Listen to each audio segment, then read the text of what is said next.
And we are live here on Facebook, YouTube, and Twitter. What's up, guys? Nick Script here on the P2W Fantasy Podcast. Diving into a solo pod here tonight. Might go for 10 minutes, might go for an hour.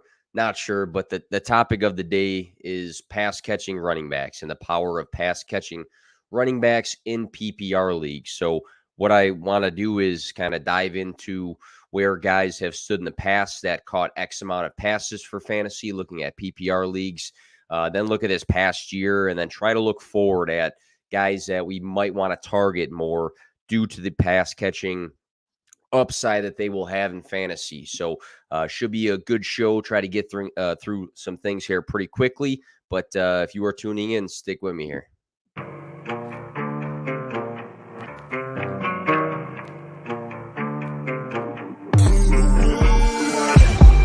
Play to win, no fear to give. I feel but I can't forgive. I go all in this time, yeah, I won't regret. I'll pick the best on trip, they don't understand. I play to win, yeah, I play to win, I play to win. Yeah, I play to win, I play to win. Oh, play to win, I play to win. Yeah, I play to win, I play to win. All right. As always, this podcast is partnered up with the Fantasy Points Media Group, one-stop shop on fantasypoints.com for all of your fantasy football needs. I'm on there every single day looking at different sets of data, the articles that are on there, some of their research and rankings. It really helps with my own content that I produce. So go check out fantasypoints.com. So again, topic of the day today, the power of the pass-catching running back. So we're going to look in the past, look what happened this past season, and then look at the future a little bit. And this is kind of how I target a lot of my running backs for PPR leagues. I know we can, go and grab those guys, the Jonathan Taylors and the Derrick Henrys of the world that don't get tons of the passing game, but we can look at some guys that have sometimes a safer floor just because of the pass catching upside. So let's take a look at the last couple years for guys that had 50 or more catches. So I used the 50 catch mark. I started back in 2017, went through 2018, 2019, 2020, and this past season. So you'll see all of the guys starting at 2017. They all had 50 or more catches. There's 13 on this list. Out of the 13, 1, 2, 3, 4, 5, 6, 7, 8, 9, 10. 10 out of the 13 were highlighted in yellow, and that yellow highlighting means that they were a top 12 running back, which we would say is a running back one for fantasy, being a top 12 running back. So out of those guys that had the 50 or more catches, 76.92% of them were a top 12 running back. So again, we know for PPR leagues that the pass catching upside means a potential higher ceiling, a good floor as well. And 76.92% of the running backs in 2017 who caught 50 or more passes finished in the top 12. Looking forward to 2018, I think a little bit smaller of a sample size. 1, 2, 3, 4, 5, 6, 7, 8, 9, 10, 11, 12, 13 total running backs had 50 or more catches. And out of those 13, 53.85% of them were top 12. So not as high as 2017, but still over half of the running backs that had 50 or more catches were a top 12 running back for fantasy. 2019, smaller of a sample size again. Count it out again. 1, 2, 3, 4, 5, 6, 7, 8, 9, 10 guys total. 6 out of 10 of those guys finish as a top 12 running back. Again, we're looking at guys that caught 50 or more passes. 2020 was the smallest of the sample sizes here. Only 40% of these guys in 2020 who caught 50 or more passes finished as a top 12 running back, but there was only 5 total, 2 out of 5. So smaller sample size there.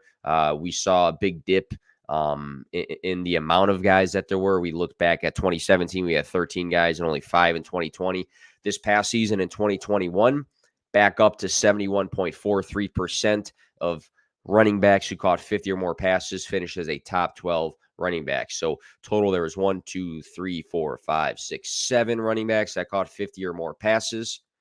Out of those 7, 3, 4, 5 of them finished in the top 12. So again, the 2020 season was the smallest amount of guys that had the 50 catches. So that's kind of the asterisk year here, but most of the time we're looking somewhere between 54% up to 76% of running backs that catch 50 or more passes finish within the top 12 for fantasy. So looking forward, it's important to try to identify who can these guys be in fantasy, and these can be guys that we target in the coming year. So what I did recently is I outlined every running back within X amount of catches and what their weekly catches look like. And I try to tally up, this is a smaller chart here, but I try to tally up, how many times were guys getting 7 or 10 targets. Obviously, the higher the targets, the better the chance for higher catches. And we're focusing on, the pass catching guys. So we can look at both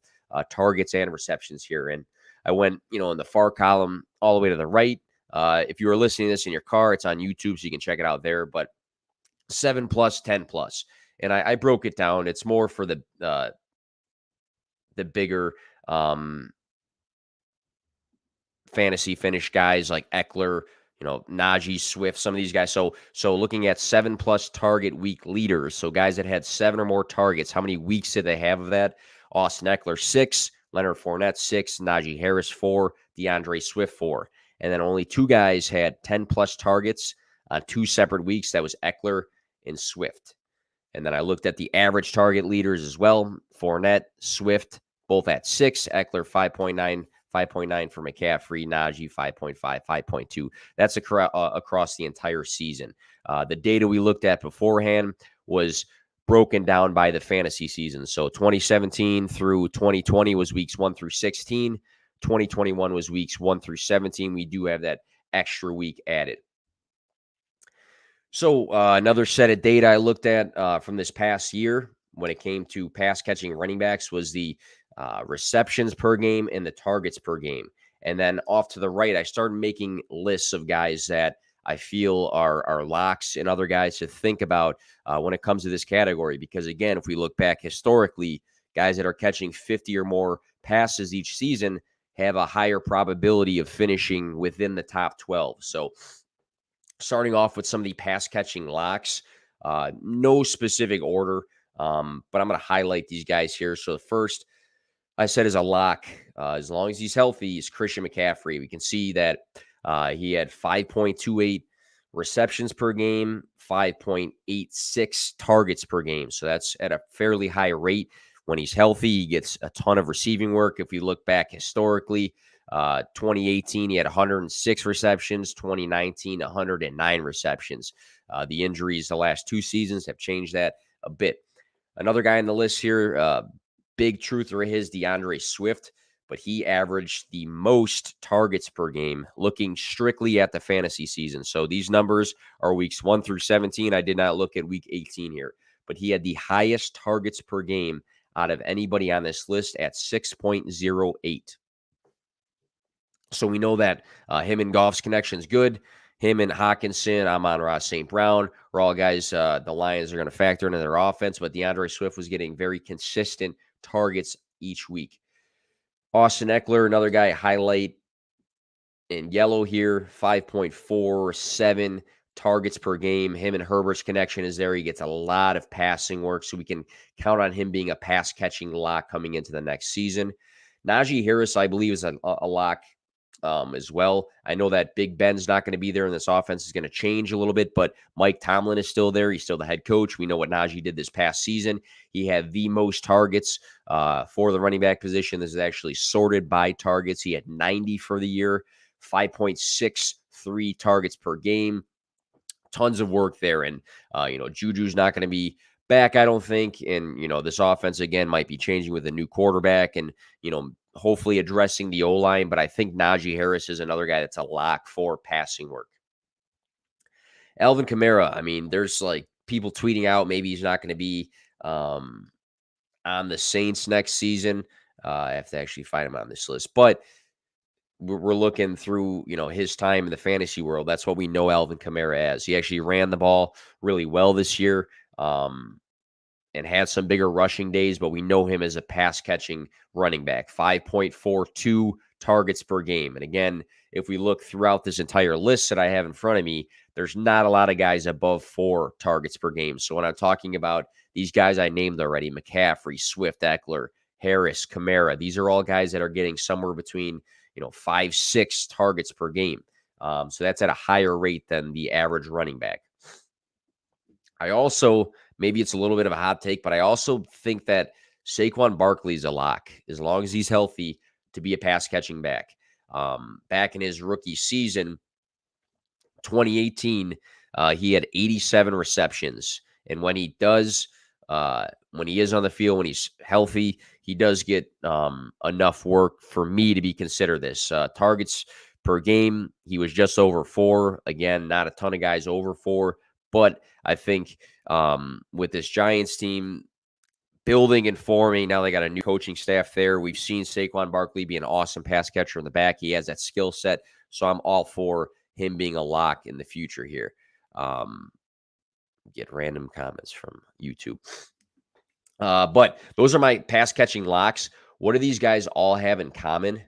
What they have in common to me is that they're not just pass catchers, right? Even Austin Eckler this year had a bunch of touchdowns on the ground this year. He got goal line rushing work. So all these guys are dual threat running backs in the sense of they're not just I have later on this list, they're not just a J.D. Mckissick who just, catches passes out of the backfield. These guys actually get a bulk of the work. They're workhorse guys. So if we are looking at these guys for next season or, in redraft or in a startup dynasty, these guys are going to be a lot more expensive than some other guys on this list. I'd say McCaffrey, Swift, Eckler, Harris, and Kamara. Barkley, there's a lot of, polarizing thoughts about him, but these guys are more expensive guys to either target in a trade for your dynasty league, grab them in a startup draft or in redraft next year. But we again see 50-plus catches can equal a top 10, 12 season for running backs.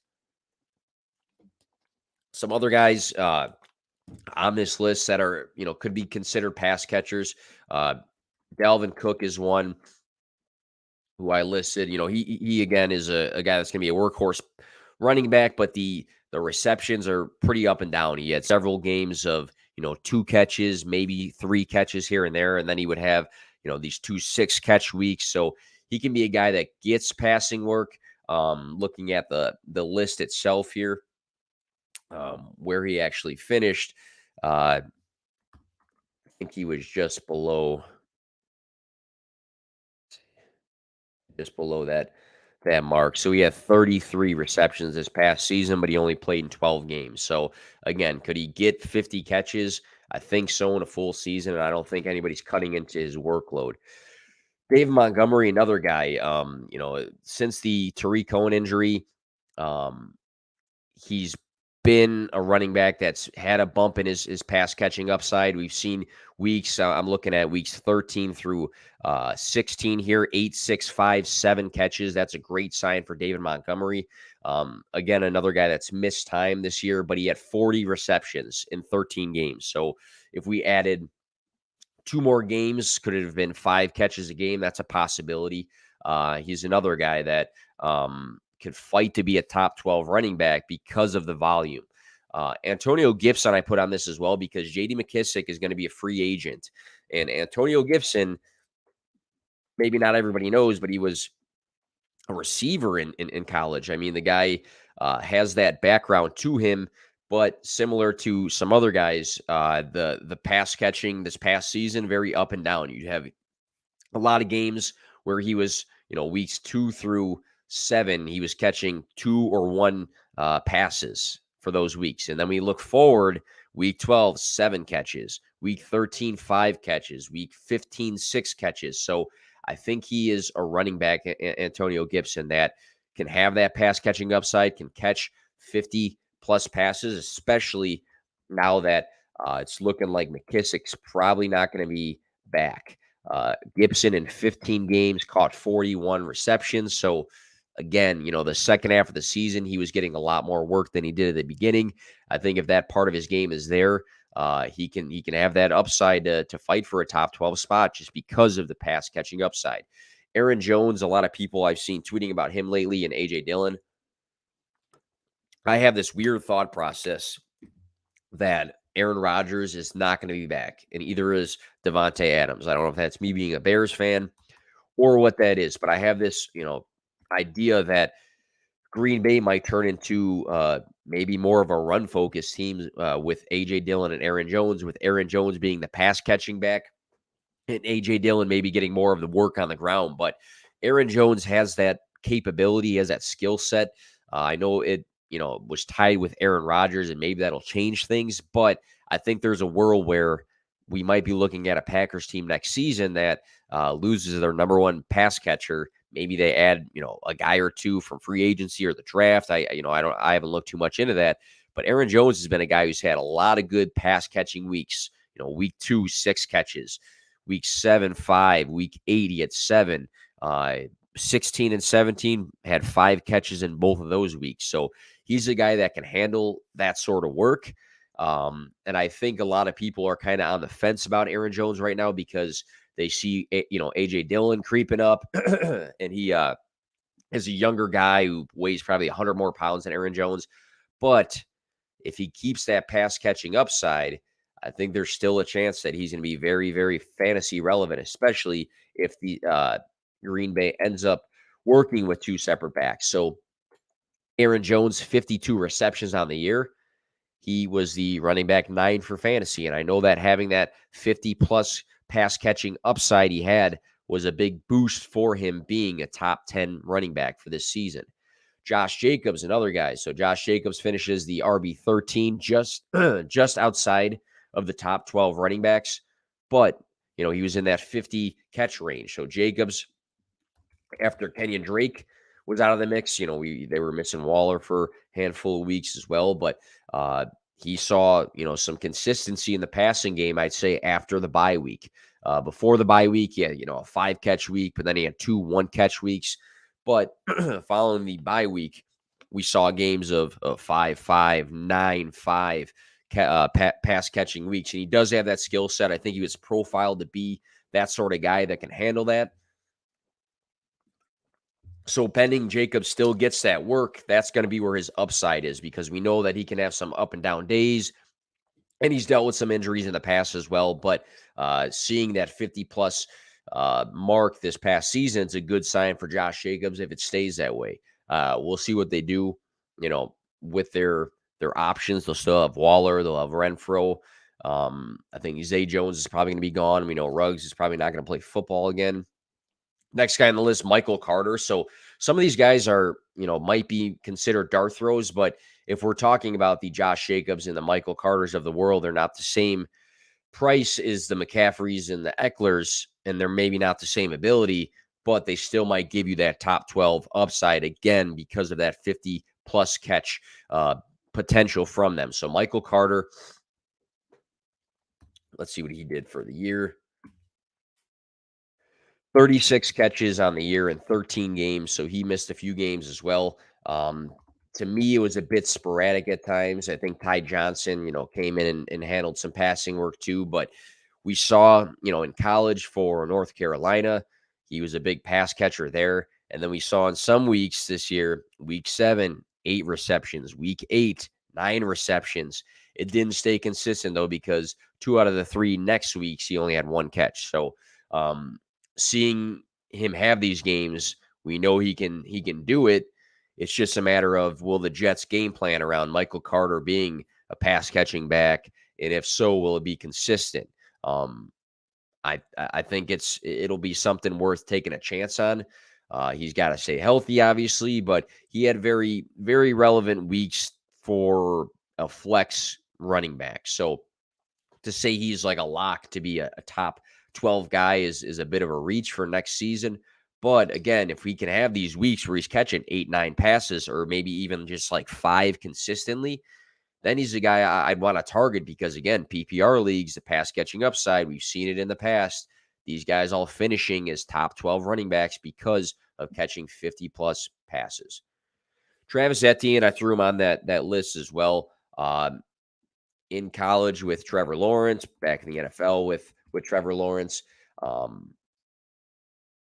His senior season, At Clemson, he caught 48 passes for 588 receiving yards. He had 2 receiving touchdowns. The year before his junior year, he had 37 catches. So he's a guy who's gotten some work in the passing game before. I remember in training camp for the Jags before he was injured, there was some talk about him lining up in certain areas and being used more in the passing game. So again, Travis Etienne, could he be a guy like I don't want to reach too much, but could he be, Kamara or Eckler-esque, where he's getting a bunch of passing work from the quarterback he's had a tight tie to is, in the past. I think the possibility's there, and I know James Robinson used to get a bunch of running and passing work in the Jag system, and things have changed now, but he is likely not going to be ready for a while, and I don't know his timeline from that Achilles tear, but Travis Etienne's been getting a lot of buzz, and I think if he's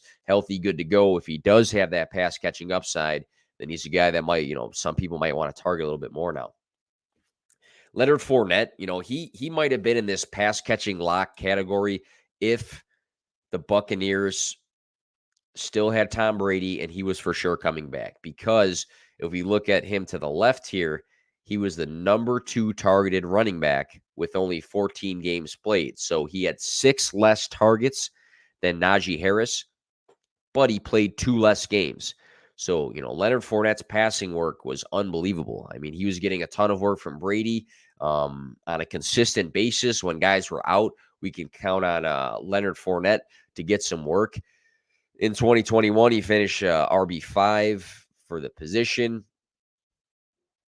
That's what I have in the other sheet there too. 69 receptions.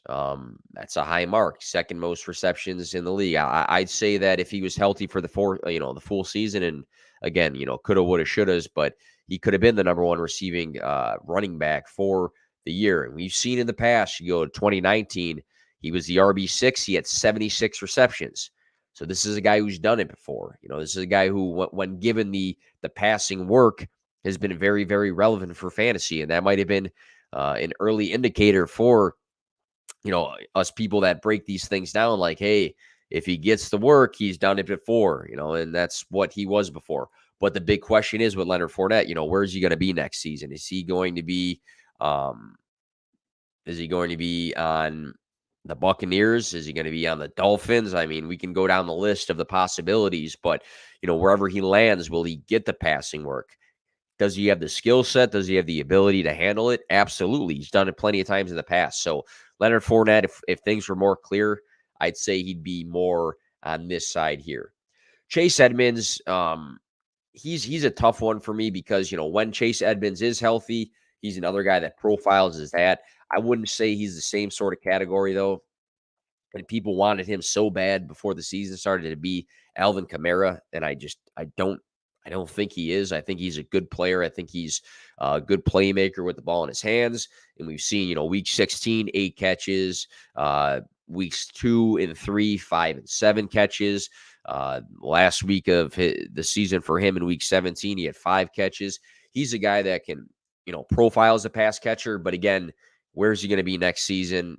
And wherever he is, I doubt he's the RB1 for that team. Maybe it's a committee approach, and maybe, he's splitting time, but to say he's going to get the same sort of volume as even guys on this list, Dalvin Cook and David Montgomery and Antonio Gibson, I would say probably not. But being a pass-catching running back, the upside is there. The upside to get 50 catches is might be a little bit more of a stretch, but he is a guy that is going to get work wherever he goes, that I'd assume in the passing game. J.K. Dobbins is interesting to me because pretty sure I counted up earlier. I was looking at Devonta Freeman. And Devonta Freeman for the Ravens, who don't, many people would say that this is not a, pass-first team. They don't throw to the running back. We had all these things being said before, and I know Lamar Jackson was absent from a lot of these games. But look at Devonta Freeman after the bye, and I have it on the screen. Week 11, 6 catches. Weeks 13 and 14, 5 catches. And then he just had a sprinkle of sporadic catches throughout the rest of these weeks. But I believe he had like 28 catches after the bye, something along those lines. But, J.K. Dobbins, from Ohio State. Let's see if we can pull up Dobbins' college stats really quick. I think if the upside is there for him to have 50 plus catches, that mark that we keep mentioning again, I think that could be huge for him. So not tons and tons of passing work at Ohio State, 23 receptions and 26 and 22. But I think if Dobbins steps in, he's healthy. I think his timeline is, of course, earlier than Gus Edwards, who got hurt later. If he steps into this Ravens system, he's going to get, similar to what Devonta Freeman was getting, where Devonta Freeman's carrying the ball week 11, for example, versus my Bears, 16 carries and 6 catches. If that's going to be how, Dobbins operates, I think he's like a near lock for a top 12 running back, especially if this offense, complements itself with their passing game. So J.K. Dobbins, I would never say he's a lock to get 50 catches or be a lock to be this huge pass catcher, but I think the opportunity is there, and I don't think we talk about that enough. Last on this list of other guys to, think about when it comes to the pass catching upside, Ezekiel Elliott. Elliott had almost 4 targets per game, 3.875. I mean, he's pretty close. He actually had 46 receptions, so only 4 short of that 50 reception mark that, I've mentioned many times here. But I struggle with the thought of that being consistent, the passing game. He's a guy that can handle being a pass-catching running back, and he's been a guy, too, where we've seen week 6, 7 receptions, week 11 and 12, 6 receptions.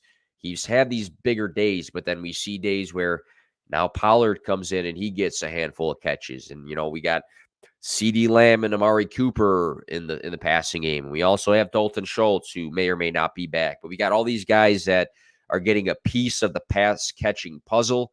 And sometimes that makes me wonder, will he hit 50? I mean, he didn't hit it this year. I know he was banged up, but is that going to be, part of his future, getting 50, 60 receptions again?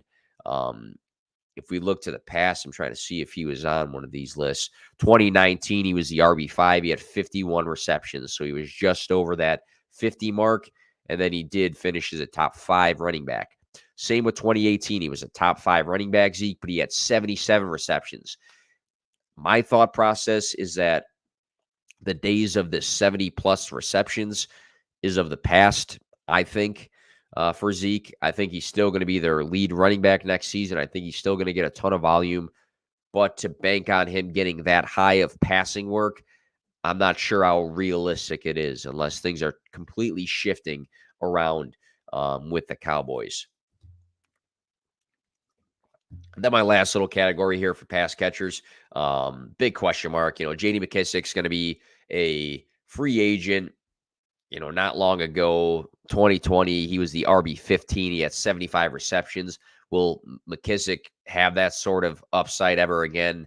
I would doubt it. Will he go to a team that will use him in the passing game? Probably, because he's a good pass catching back, but I don't think he's going to have that upside to be a top 15 guy ever again. Myles Gaskin, I don't know what the plan is for him in the future. He kind of died out at the end of the season, but he was a guy that was barely getting work towards the end of the year. And, there was times where, week 5, he had 10 catches, and week 9, he had 6 catches. And sometimes the passing game looked good, but then he wasn't really running the ball enough. And he's a huge question mark to me, but another guy that we know in the past has been a big pass-catching running back. I thought in 2020 he might have had 50 plus, but I guess not. Patterson from the Falcons. We know that, his passing work, he had 51 receptions. He had 4.53 targets per game, 3.4 receptions per game. So there was times he was getting a ton of passing work. He's another guy that, the end of the season, he was kind of fading out. I don't know what the future holds for him. But, the great days of Patterson were at the beginning of the year. Are we going to see that again? I wouldn't bank on that. That's a guy I'd probably be trying to get rid of for a pick to somebody that's going to take that shot.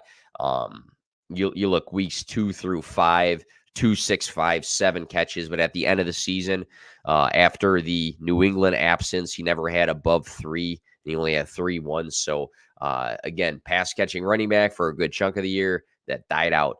And then Kenny Gainwell, we know him as that. We know him as a pass catching running back, but with Miles Sanders there, it complicates things. We saw weeks where he was catching 5 passes, week 13, 6 in week 4 versus Kansas City, but not in the consistent mark. He was going through, weeks 1 through 7 of getting something in the passing game. And then, towards the end of the season, he had some games where he was getting passing work, and then other games he was getting like nothing. Again, he profiles that way. Things are changing with the Eagles, but again, you got Miles Sanders and him in the backfield. Another guy I think I skipped over earlier, Kareem Hunt. He missed a bunch of time this year, but we know Kareem Hunt is another guy who can be a pass catching back with some upside. But again, it's a situation where he's going to be splitting touches in the backfield with the Browns. And, I think he was almost unimpressive with his pass catching marks at some points this past season. But that's the gist of it, man. So power of the pass catching running back. So just like a quick summary of like why I did this.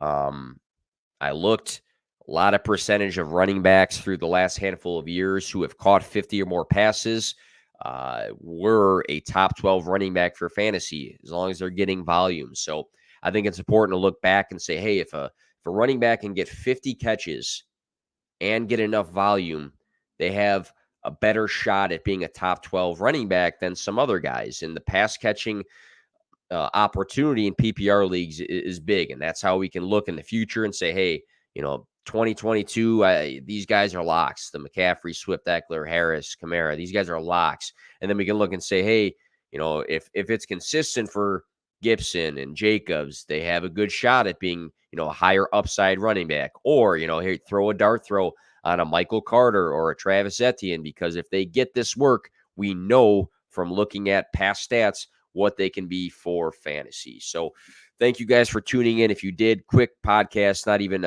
40 minutes here, 33 minutes almost, but I want to do more solo stuff because when I have other people on my show, I like to just kind of navigate things and be more of the host. So wanted to go through and just vent. So hopefully I didn't annoy you with my voice too much. But again, thank you for tuning in. If you did, I'm going to be at it all off season. So looking forward to grinding out the content on a consistent basis. Have a good night, guys.